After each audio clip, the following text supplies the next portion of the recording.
Mesdames, Messieurs, le grand journal sur For You Télévision. D'abord les titres au sommaire. ONU, Mali, reconduction du mandat de la MINUSMA sur le territoire malien.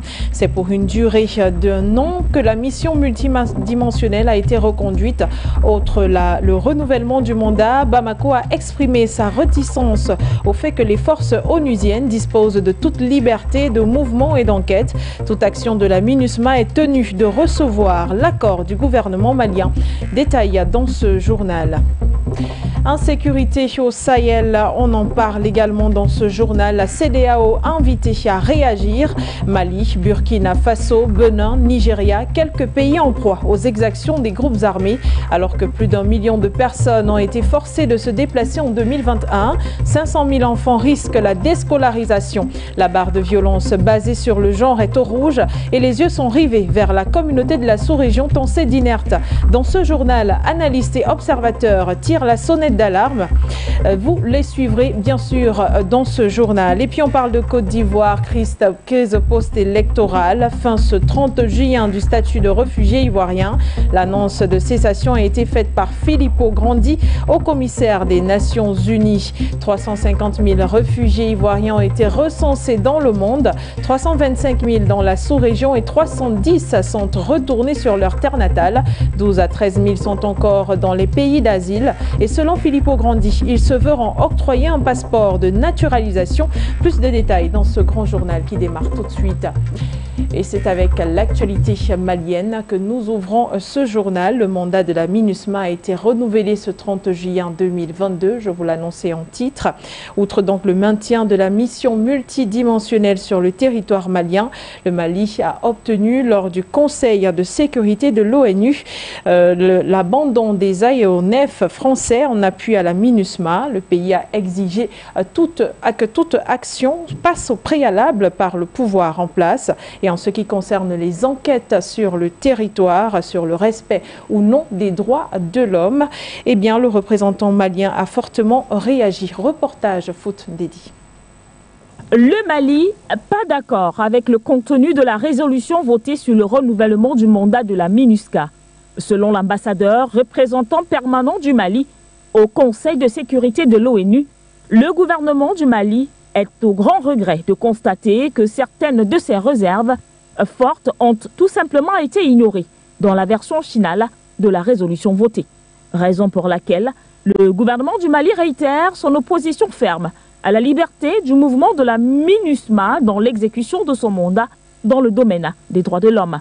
Ceci au nom de l'intégrité territoriale, car il n'est pas question pour le Mali que les forces de la MINUSMA disposent d'une liberté de mouvement ou d'une liberté d'enquêter sur les exactions commises. Cela devra se faire avec l'accord préalable du gouvernement malien. Une réaction intervenue après que le Conseil de sécurité de l'ONU a donc fait savoir que si la MINUSMA doit poursuivre son mandat, il est nécessaire que les autorités de transition maliennes prennent aussi leurs responsabilités et qu'elles permettent à la mission d'accéder à ces zones d'action et qu'elles poursuivent le dialogue avec la CEDEAO en vue d'un retour à l'ordre constitutionnel. Des dispositions mal perçues et pas du tout acceptables par Bamako qui n'entend pas exécuter ces dernières, malgré leur adoption par le Conseil de sécurité. Le gouvernement du Mali estime alors que les enquêtes sur les allégations de violation des droits de l'homme relèvent de la responsabilité principale des autorités maliennes. Et donc que la MINUSMA a tout simplement vocation à leur apporter l'assistance nécessaire à cet égard. Et elle n'a pas vocation à se substituer au gouvernement du Mali. Parlons à présent d'insécurité dans la zone du Sahel en Afrique. Mali, Burkina Faso, Bénin, Nigeria, quelques pays en proie aux attaques terroristes en Afrique, de même plusieurs autres pays du Sahel. La CEDEAO est de ce fait interpellée au vu bien sûr de son inertie face à l'insécurité dans la sous-région. Des observateurs avertis réagissent dans ce reportage à suivre et appellent bien sûr la sous-région à réagir tout en dressant un tableau noir. Noira, reportage. Mali, dans la nuit du 18 au 19 juin 2022, au moins 130 personnes perdaient la vie lors d'une attaque à Dialassebou, attribué à la Katiba Massina, filiale d'Al-Qaïda.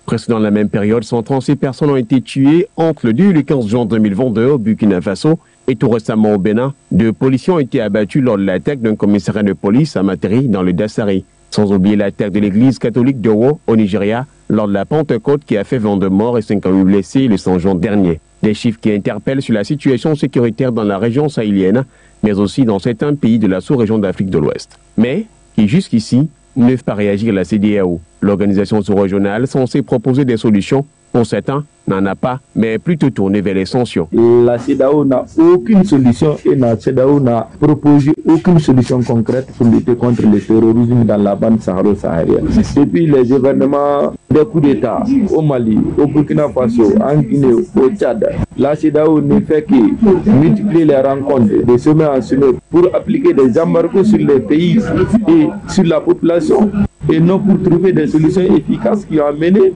ces responsables à faire ce coup d'État. Une situation dont l'origine serait l'abandon de la mission de la Commission de développement des États de l'Afrique de l'Ouest. Je crois que c'est un qui devait être fait de nouvelles nouvelles. Mais malheureusement, cette CEDEAO qui a abandonné sa mission et prévoit depuis longtemps, qui était d'intégrer les différents africains, les différents pays membres africains, est devenue plus une entité néocolonialiste pour réprimer les pays qui tentent de résister.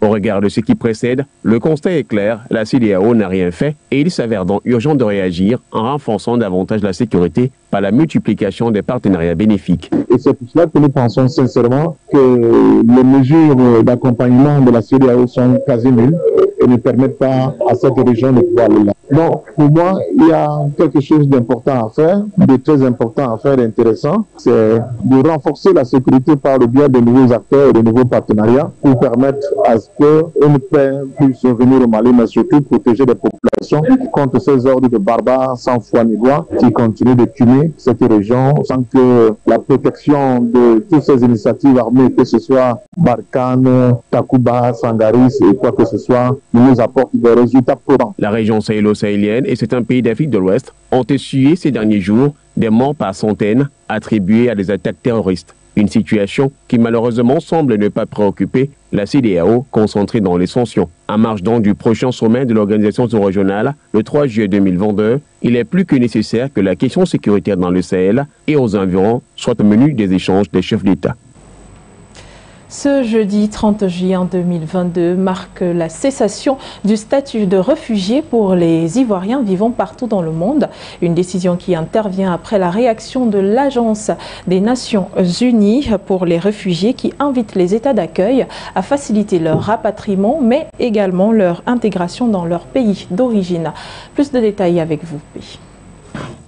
À l'issue d'une réunion régionale à Abidjan l'année dernière, les gouvernements de la Côte d'Ivoire et des pays accueillant des réfugiés ivoiriens ont signé une déclaration conjointe conduisant à la cessation du statut de réfugié pour la grande majorité d'entre eux.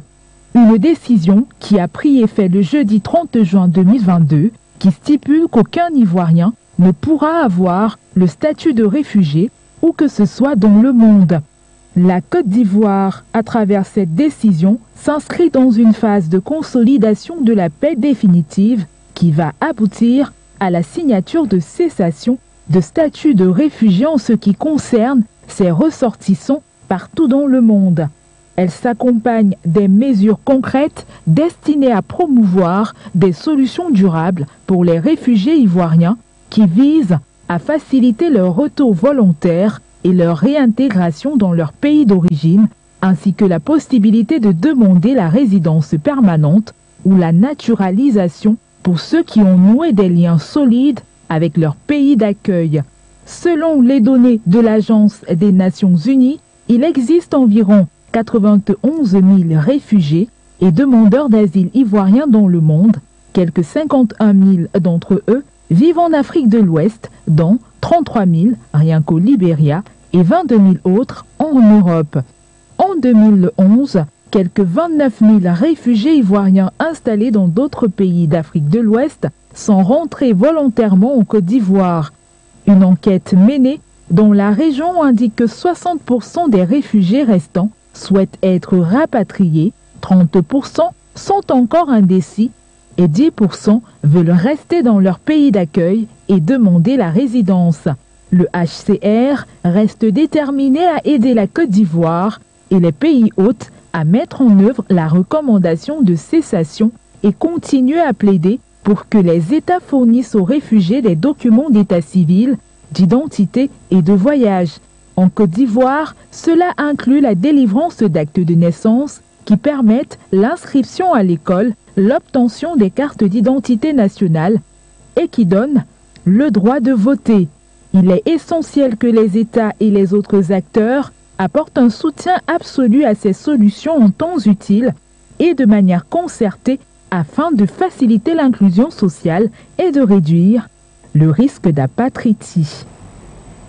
Escale à présent au Burkina Faso, où les chefs supérieurs coutumiers et traditionnels appellent le peuple à l'union et à la cohésion pour la construction d'un pays digne pour les générations futures. C'était dans une déclaration datée du 29 juin 2022. Plus de détails dans ce reportage signé Emma Moto.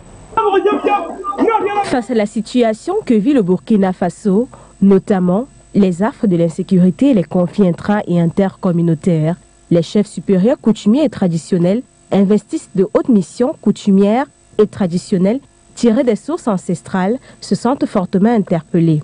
Nous, chefs supérieurs coutumiers et traditionnels du Burkina Faso, condamnons toute atteinte à la vie, à l'intégrité physique, morale et psychique de toute personne, quelle que soit sa race, son ethnie, sa religion, son appartenance politique et idéologique. Les propos haineux et d'incitation à l'intolérance et à la violence véhiculés à travers certains canaux de communication. Ils ont par ailleurs interpellé les autorités du pays à concentrer toute leur énergie dans la lutte contre le terrorisme. Le supérieur coutumier et traditionnel du Burkina Faso rappelle à l'ensemble des Burkinabés la nécessité de cultiver le sentiment d'appartenance à une même nation, la volonté de vivre ensemble et de bâtir à l'unisson une nation forte et prospère.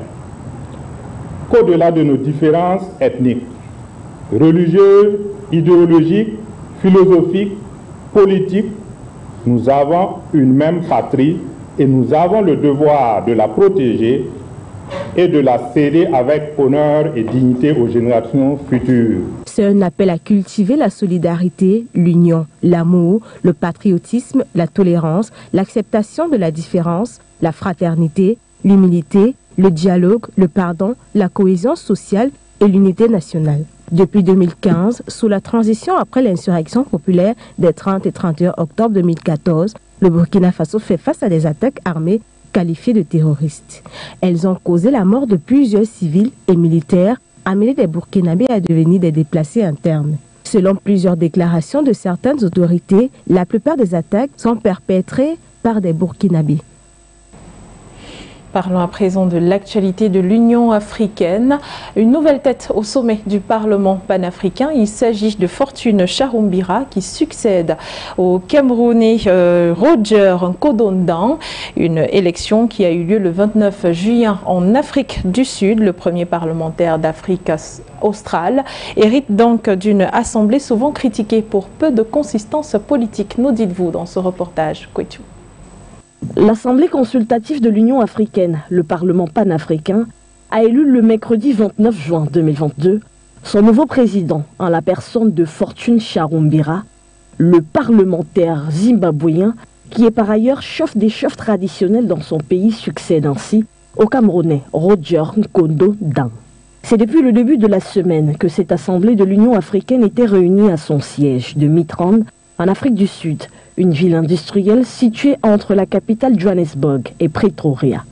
Le Parlement panafricain, créé en 2004, est composé de plus de 200 députés représentant une cinquantaine de pays membres de l'Union africaine. Il ne jouit cependant pas d'une grande notoriété du fait de son faible poids politique, mais ambition de devenir une assemblée continentale dotée de pouvoirs législatifs, à l'exemple du Parlement européen. Notons que Fortune Charoumbira est, après plusieurs présidents issus de l'Afrique de l'Ouest et de l'Est, le premier délégué d'Afrique australe, élu à la tête de cette instance africaine. Thank you, Honorable Muntaka. I think En République centrafricaine, un référendum pour changer la constitution et permettre au président Touadéra de se représenter à un troisième mandat en 2026 est en cours. Il s'agit d'une annonce du ministre conseiller spécial du chef de l'État, Fidel Guandjika. Dans sa communication, celui-ci revient sur la présence russe et bien sûr en Centrafrique et la tension qui existe désormais entre Paris et Bangui.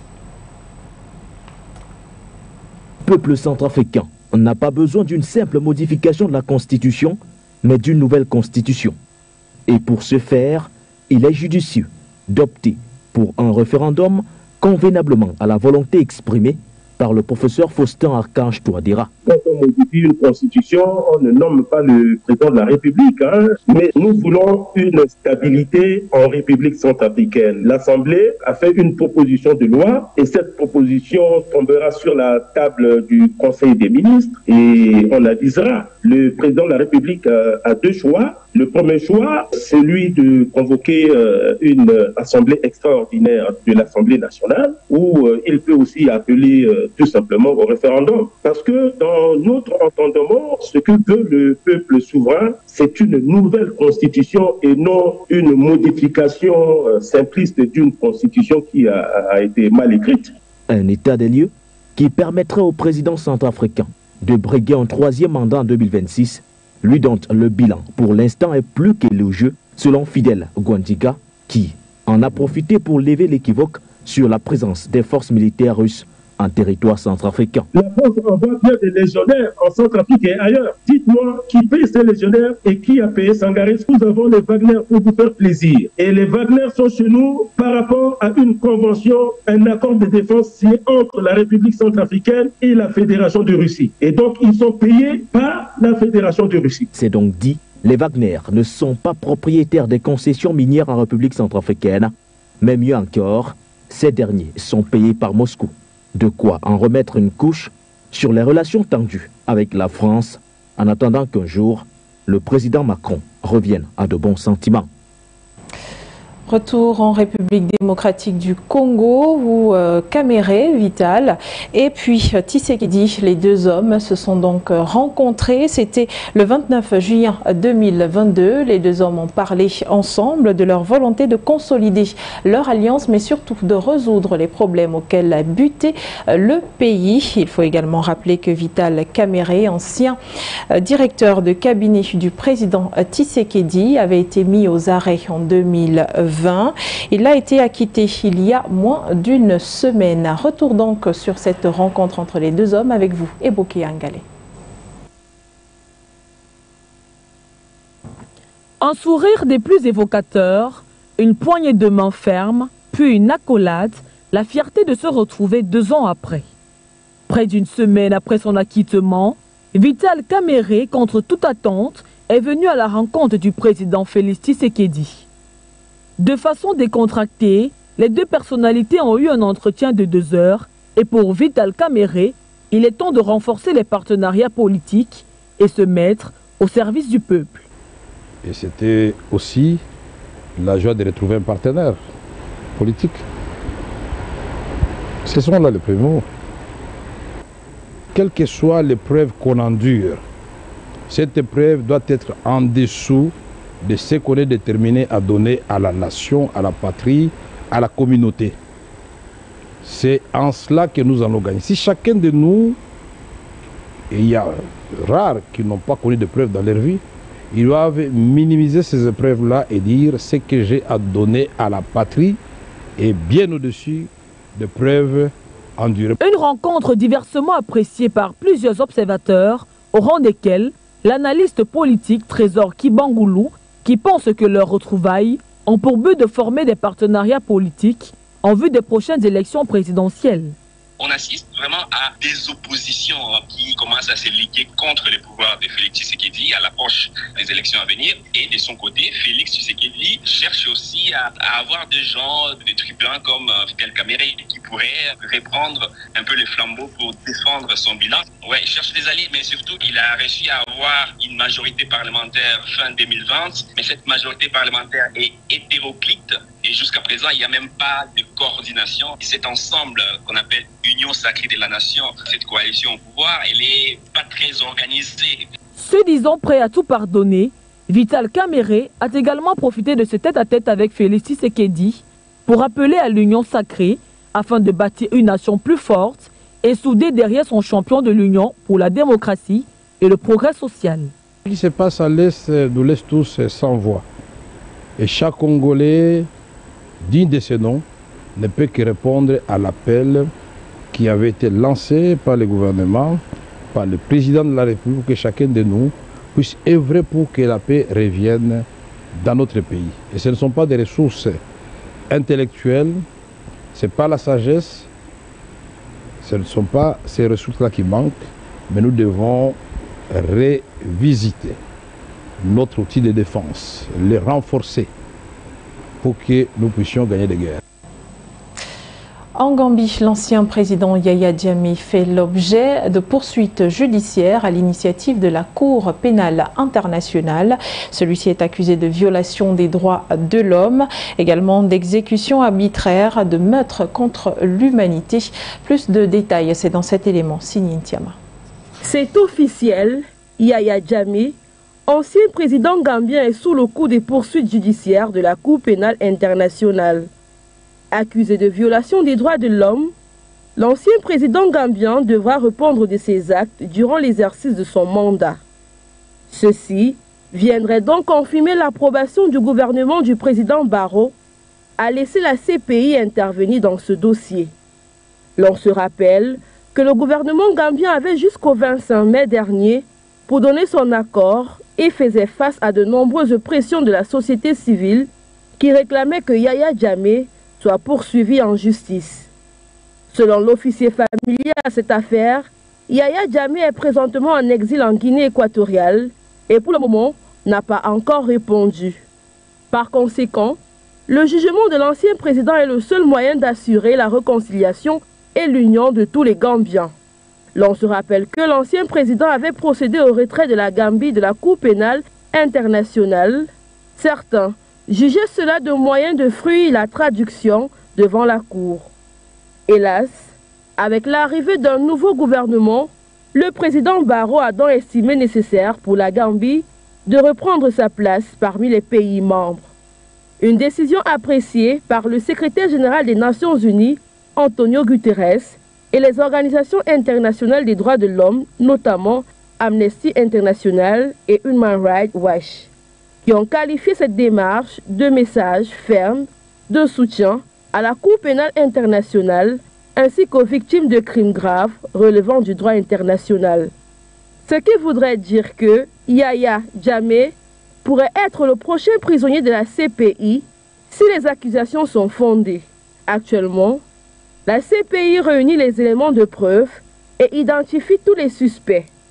Les victimes de crimes relevant du droit international méritent que la justice soit rendue, quel que soit leur lieu d'habitation. Les yeux sont maintenant tournés vers les prochains jours, qui risquent d'être difficiles pour l'ancien président gambien.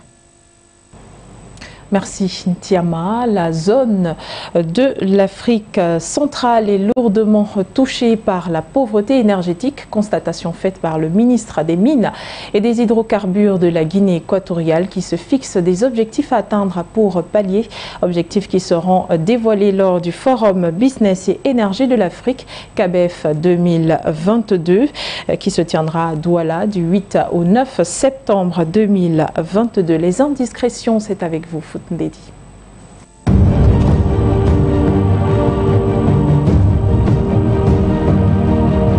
Le Forum Business et Énergie de l'Afrique centrale est une plateforme de rencontres pour la sous-région Afrique centrale et les pays voisins dont l'Angola, le Burundi, le Gabon, le Cameroun, la République centrafricaine, le Congo-Brazzaville, le Tchad, la Guinée équatoriale, la République du Congo, le Rwanda et Sao Tomé et Principe. Objectif, le développement de l'industrie énergétique régionale et l'établissement de relations publiques-privées. Ce grand événement offre des opportunités sans précédent pour créer des relations commerciales solides et durables, conclure des accords, collaborer, partager des idées, être inspirés et apprendre les uns des autres. L'exposition représente la vitrine de l'industrie, les meilleures entreprises du secteur dans la région, mettant en évidence les dernières innovations technologiques et de développement. Le défi majeur pour l'édition de 2022 étant de mettre fin à la pauvreté énergétique en Afrique centrale, une solution à 6 étapes est de mise. Il s'agit de construire des infrastructures énergétiques dans la CEAC, construire le premier gazoduc d'Afrique centrale, développer une synergie des exploitations dans l'industrie minière et des hydrocarbures, développer le commerce intra-africain de l'électricité, stimuler les économies des pays d'Afrique centrale et renforcer les capacités de l'industrie pétrolière et gazière d'ici 2030. Des résolutions évoquées lors de l'édition de 2021 à Brazzaville durant les discussions sur des sujets très importants tels que la nécessité de mettre fin à la pauvreté énergétique dans la région de l'Afrique centrale et en Afrique dans son ensemble. Cet événement, qui porte l'initiative de son Excellence Gabriel Obiangé Malima, ministre des Mines et des Hydrocarbures de Guinée équatoriale, est organisé par l'Industrie pour l'Industrie et c'est un lieu où toute la chaîne d'approvisionnement se rassemble pour apprendre, réseauter et faire des affaires. Le rendez-vous est donc pris pour les 8 et 9 septembre prochains à Douala, au Cameroun. Et voilà, c'est la fin de ce journal. Mesdames, Messieurs, merci de l'avoir regardé. Restez en compagnie des For You Télévision. Les programmes se poursuivent. Au revoir, Lomé.